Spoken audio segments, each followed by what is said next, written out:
Dans cette vidéo, on va voir comment caractériser deux droites parallèles par leur vecteur directeur, par leurs équations cartésiennes ou par leurs équations réduites. Alors,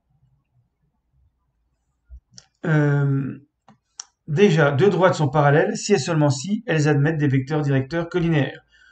On savait ça dès le chapitre sur les vecteurs. Alors, voilà le dessin. On a deux droites D et D', deux vecteurs directeurs respectifs U et V. Donc là, elles ne sont pas forcément parallèles. Elles seront parallèles si et seulement si U et V sont collinéaires. Donc ne pas oublier que les droites admettent une infinité de vecteurs directeurs. Donc le vecteur V, c'est aussi un vecteur directeur de la droite D, si les deux droites sont parallèles. Donc voilà une première caractérisation des droites parallèles. Alors on va s'en servir pour les droites données par leur équation cartésienne, par exemple. Vous avez deux droites. La droite D a pour équation cartésienne ax plus by plus c égale 0. Et la droite D', a'x plus b'y plus c' égale 0. On connaît un vecteur directeur de la droite D, c'est moins BA. Et V, c'est moins B', A', un vecteur directeur de la droite D'. Les droites sont parallèles. D est parallèle à D', si et seulement si U et V,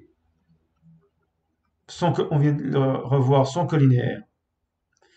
Et là, on sait faire avec les coordonnées. Il faut que le déterminant des deux vecteurs, alors on les met en colonne, moins BA, moins B', A', et ça doit faire 0. Ce qui donne, donc c'est le produit en croix, je rappelle la différence des diagonales, moins B fois A', moins, alors je vais le mettre, allez, moins B' fois A égale 0. Donc, moins BA' plus AB' égale 0. Que je peux écrire AB' moins A'b égale 0. Et il se trouve que si on regarde les coefficients au départ, c'est aussi le produit en croix ici. AB' moins A'b. Donc parfois on passe même pas par les vecteurs U et V, on apprend AB' moins A'b égale 0, ce qui est aussi un produit en croix. Donc si ce produit en croix vaut 0, les droites sont parallèles, sinon les droites sont séquentes. Voilà, donc deux droites d'équation AX plus BY plus C égale 0 et A'X plus B'Y plus C' égale 0 sont parallèles, si et seulement si AB' moins A'b égale 0.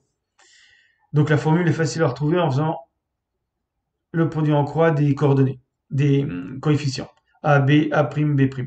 Il suffit d'écrire comme ça les coefficients, et c'est encore un déterminant finalement. C'est pas le déterminant des vecteurs, mais ça revient au même. Si ça vaut 0, eh bien, c'est que les deux droites sont parallèles. Si vous avez oublié, vous revenez à la méthode précédente. Vous trouvez deux vecteurs directeurs et vous regardez si les vecteurs directeurs sont collinéaires. Maintenant, pour les droites d'équation, y égale mx plus p.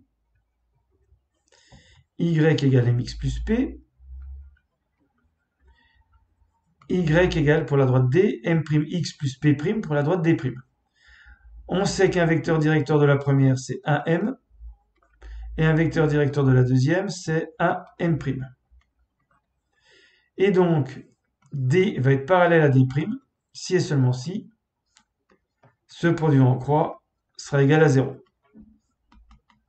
Mais ça donne M' moins M, M' fois 1 moins M fois 1 égale 0, si et seulement si M égale M'. Donc là, c'est encore plus simple. Deux droites sont parallèles, deux droites obliques donc, sont parallèles entre elles, si et seulement si elles ont le même coefficient directeur. Sinon, elles sont séquentes. Alors, les cas particuliers qui suivent sont évidents.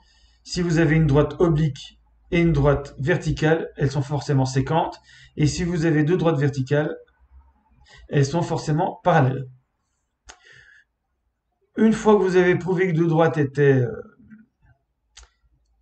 séquentes, on peut déterminer le point d'intersection parce que si vous avez deux droites séquentes, il y a un seul point commun aux deux droites. Vous voulez trouver le point MXY, par exemple, qui appartient à la droite d'équation AX plus BY plus C égale 0, et à la droite d'équation A'X plus B' Y plus C' égale 0. Comme il doit appartenir à la première droite, XY doit vérifier cette relation. Comme il doit appartenir à la deuxième droite, XY doit vérifier cette relation. Donc XY doit vérifier les deux relations à la fois. C'est ce qu'on appelle un système. Donc il faut résoudre le système pour trouver les coordonnées XY du point d'intersection. Alors on peut avoir ce type d'équation à résoudre.